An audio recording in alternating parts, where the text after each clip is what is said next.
Great traders and drawdown. So I'm not talking about the traders you know from YouTube, that can be me or any type of traders or influencer. Like I'm not talking about us. Unfortunately, I put myself in this because I am doing YouTube too, but I'm definitely not a YouTuber or an influencer. That's not how I see myself, but I'm not seeing myself also as a great trader. I'm not in this level yet, but I'm talking about trader that we should get inspired from, the ones who go through high liquidity, through stressful environment like banks or hedge funds, where they are dealing with shit tons of money. These are the core of the finance world. They are the ones who really direct the moves, and they are going through the real shit. It's not like someone like me who trade at home and doing this by myself with some money, or any other guys you will see on internet that will make a huge difference, right? Like we are talking the guys who do in the banks, and how we should look at them more than anyone else on the internet space to inspire us for our trading career. And drawdown is really a subject that is so key in being a great trader. And that's what I wanted to talk about today. Drawdown doesn't equal failure. And this is a huge, huge mistake. We put our emotions, we put our fear into our trading, and therefore we miss most of a big part of trading, which is to take risk in order to get a potential good return. The thing is that as we relate drawdown as something negative, it is really what stops us. And I wanted to take this example of this guy. If you don't know him, you should look at him. He's called Jérôme Kerviel. He's a French trader. He was a trader. And if you don't know the big drama that happened in 2008, where Société Générale, a big French bank, which was the best bank at the time, with the best traders in the whole world, were having some issues because they were in a drawdown of multiple, I think, billions of euros. The thing that triggered that was this mister called Jérôme Kerviel. And this guy was a trader in this bank. And the thing is, if you look and try to get more information about his strategy, so you have to know that these guys trade the money of the bank, meaning that they trade your money, money of your savings, money of your loans, and so on and so on. You know, like the liquidity itself, they are speculating on it to make more money to the bank. Okay, and this is what he was doing. The thing is if you look at his strategy, for example, he was basically having no stop loss. He was just taking a decision out of him thinking a trend will go up or down. Okay, that's what really has happened, without stop loss, and managing the drawdown by basically adding to his losses. So, and on internet, we could see that this is a very bad strategy. But why do you have traders doing this on banks? The thing is that on the big media headline, you will see that this guy made Société Générale lost a lot of money. The thing is that if you look, for example, at the series that is about him on HBO, he explained it himself. If you read his books also, it's very interesting, is that if they didn't have closed the positions out of fear, because it was 2008, we had the financial crisis, like the drawdown was getting bigger and bigger, so the bank couldn't take the risk anymore, even though they could have, because some days after they closed it, it would have already get better. And if they would have let it in the same strategy as him, because it's another trader who took his positions in management, they would have been making a huge win.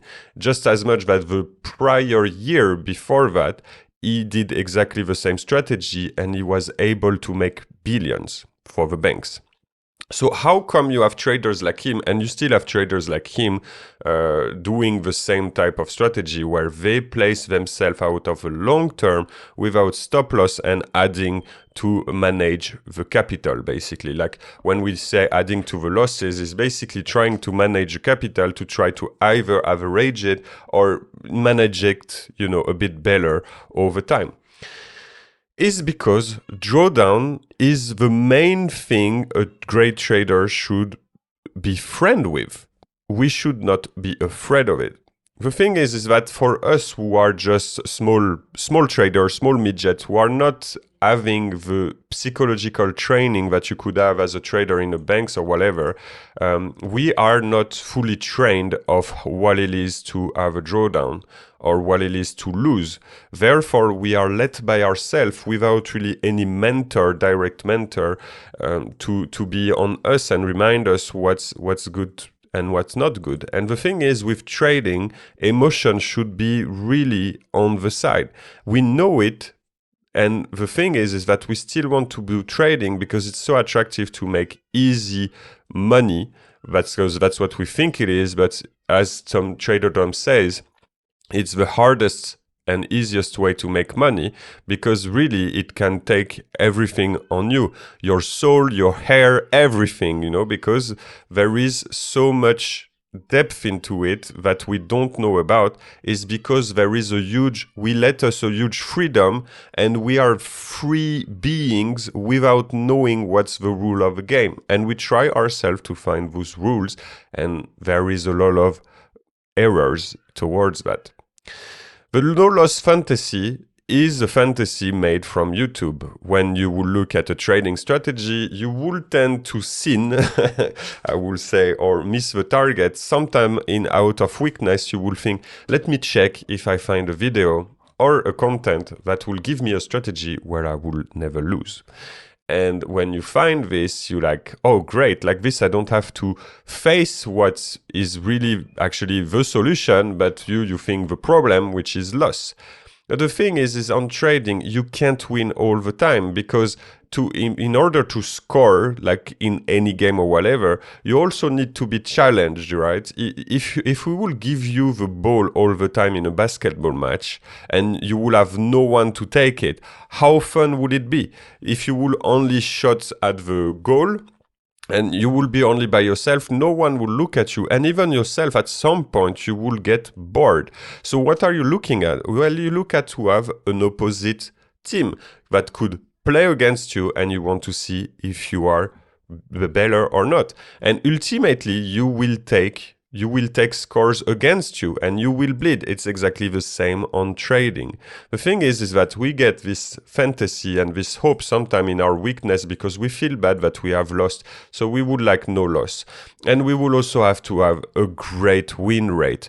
You know, we want to have this beautiful equity curve that the YouTubers give us, which, you know, can be really changed, sorry about it, can be changed and emphasized very easy.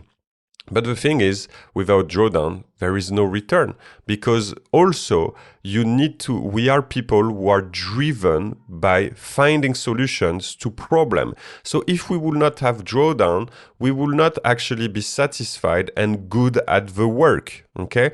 So instead of like having this problem here, right, we want to expect things that could make us pain. Instead of expecting perfection, okay, that we have here, we would instead see how can we be friend with drawdown, with what we are trying to escape and expect it. By that, you can do, for example, what Trader Tom I think is doing, I'm quoting him a lot because I respect him a lot, is to simulate the max pain. Like, for example, he envisioned himself winning a trade, and he envisioned himself losing a trade, okay?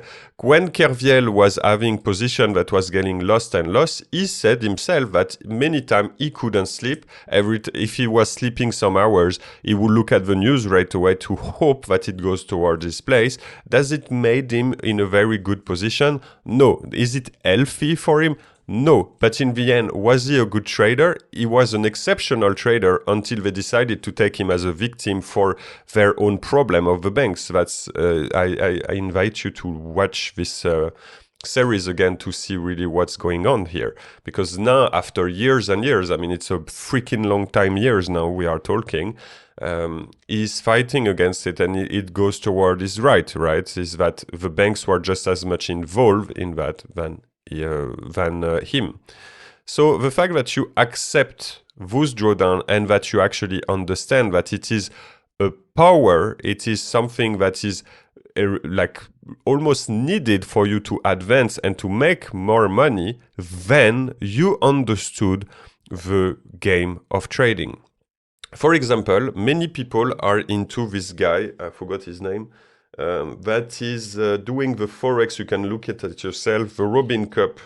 Not that I think this Robin Cup is very trustful, but it is a good marketing for some traders, and you can see great traders doing it anyway. On the Forex trading competition, there is this guy who is from Canada who has 100% win rate, and everyone is so much into him because it gives you this fantasy that you might have no loss. Is he playing on that or not? I don't know. But one thing he understood, though, if you look at him a bit deeper, which I didn't for a long time now, but I'm thinking about him at this video exactly, is that I think it was last year, he was having very good scores, and he was about to close, but unfortunately, I think he closed a bit earlier, and he dropped off a lot of percentage his final score. And he explained that he was managing and he had a lot of drawdown. And what people don't understand is that through his 100% win rate, he's just managing position and seeing a lot of position being in drawdown. But the fact that is able to manage it and able to live with it because he's knowing where he's going through whatever strategy he's doing. I have no fucking clue of what he's doing actually as a strategy, but he must have data, he must know exactly what he's doing, therefore he's not afraid. He is not afraid at all. It's like, for me, my strategy is not at all like this style. I'm not adding to my losses or whatever. I have stop loss. I'm following grids. I'm following trends. But for example, May is a very good example. We are break even in terms of percentage for the copier, because I have people who copy my trades through a copier system, right? And I see already people with having some losses being fearful. But the thing is that the difference is that I have the data that gives me my knowledge, my cure of knowledge and my confidence. And also, if I lose some, knowing that overall I've win much more, it's not a problem. I let the pain come and then I let it go. Of course, my ego will be involved. My ego will be even challenged, right? Because mostly, for example, me, I decided to expose myself to a copy trader to show what's the reality of trading, and also to show that, I think it's time for many traders who are online like me to expose yourself to what you're really doing. And I thought, doing copy trading, first I will teach people how is it to manage money, how is it to make money through trading, and how is it to get patience, because that's what I see. Like now, it's not like I have guys every day telling me, oh, when is the next trade or whatever. I just, in the chat of the Discord I have for the copier, for example, I feel sometimes the vibe of like some people who want it to move better. But that's not how it works. When you have a system, if sometimes the market doesn't show a lot of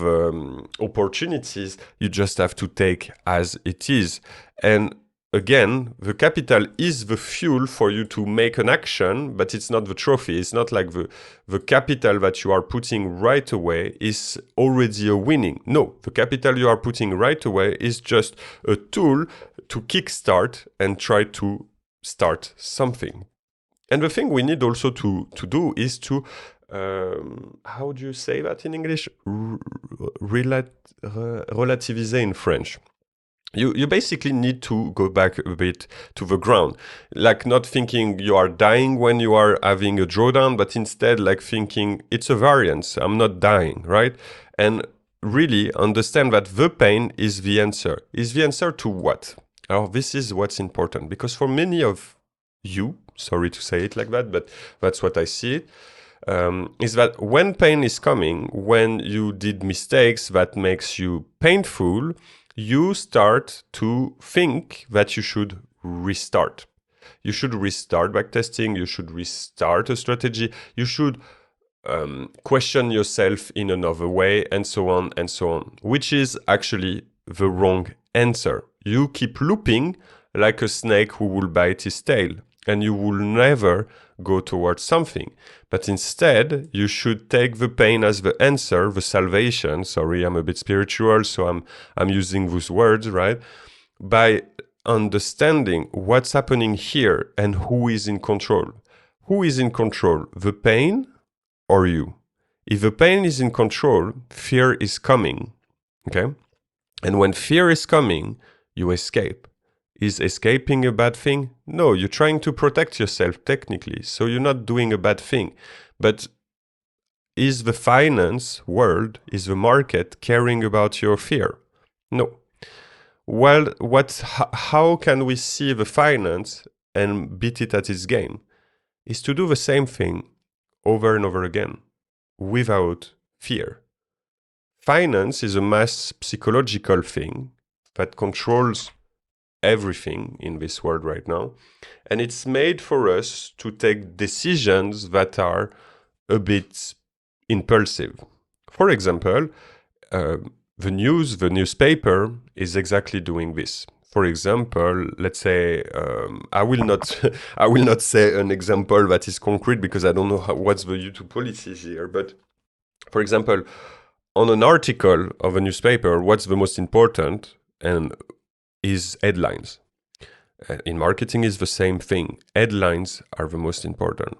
So if one day you are, I don't know, taking a newspaper you like, and you see that an headline is about something you need to be very careful because something can threat your life, it's a seed to your head, right? If you see it the day after, and like, but just a variation of these headlines that can make you fearful, you start to change. And that's where the mind control is coming. You start to change, to think differently, to be different from what you were. And that's the thing is, I think we are made to be perfect in the eyes of God. So sorry if I say the word God, so some people who are not religious, it doesn't matter. But if we will talk in your language too, which I don't have to adapt technically, but in the eyes of our body and the way our being, the way we are, I truly think that nature made us perfect. Because if you think about it, if you get, for example, a virus, the body will protect itself by doing symptoms to get it out, right? So technically, our body is made to be perfect, to protect us. And then it's up to us if we add good things in our body or bad things in our body that will make us live longer or not. And we know it. If you will eat donut every single day for lunch, dinner, breakfast and everything, there's a big chance that you die on a bad disease. But if you take care of the way you exercise, the way you eat or whatever, there is a bigger chance for you to actually succeed in having an okay life. The thing is that no matter what you do, you will have some pain towards life, and it will make you better, in the sense if you accept it and try to manage it in a different way. But if you impulsively escape all the pain in your life, so meaning that there is a problem in your relationship and you leave right away, whatever, you have a job, your boss is a shit and you leave the job right away, you become in this confusion and this very unstable place that is not giving you any answer because you've escaped everything.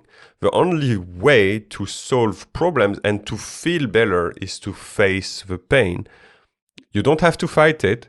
You don't have to find a solution for it, but you need to face it to understand better what's the root. And the thing of restarting all the time on trading something to have a new hope is you will face exactly the same thing over and over again at each new things you're doing, at each new backtest you're doing, each new strategy or whatever. It's like in couple.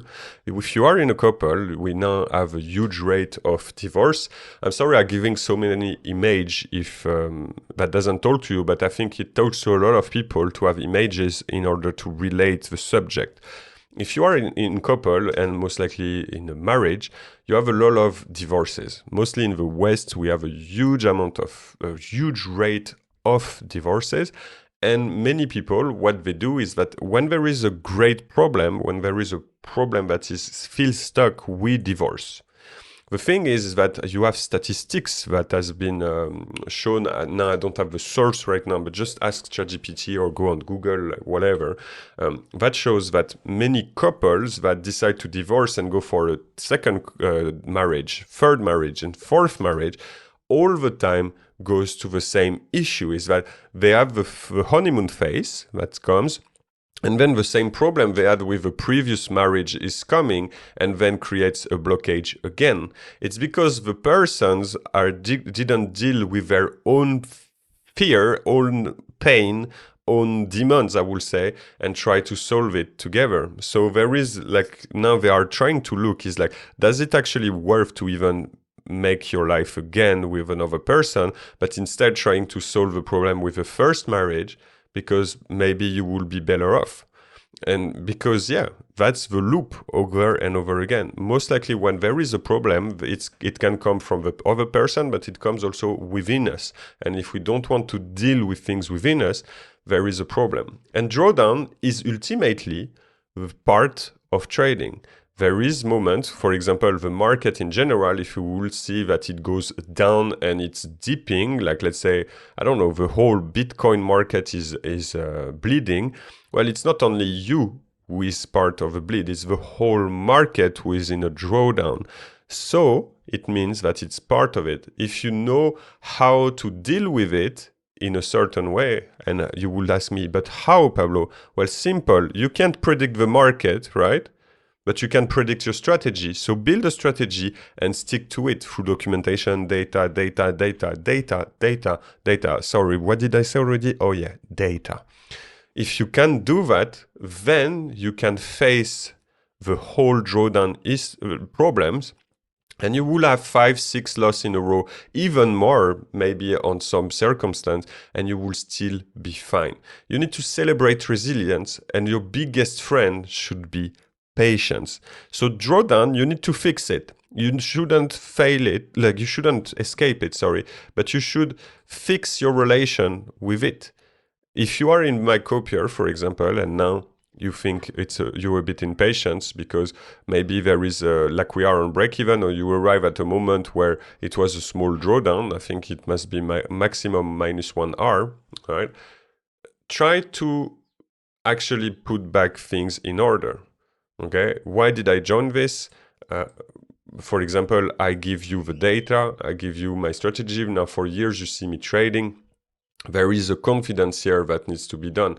But here what you're lacking is that it's the patience. The patience is really what's missing for you and for all of us. And we have to work it all of the time. Not that I'm perfect, right? I'm facing these problems all the time. But I need to re-question everything all the time.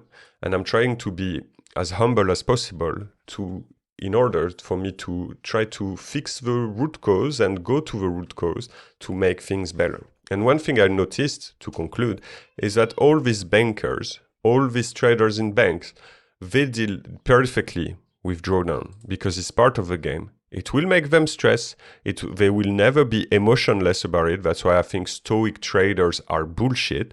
The one who are saying you need to be stoic. It's just not possible. We are emotional beings.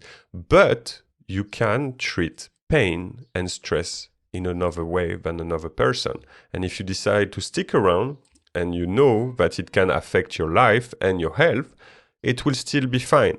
But you need to dig yourself out of the shit. And that's the thing. You need to put your hands in the dirt. And that's trading. And that's the reality of it.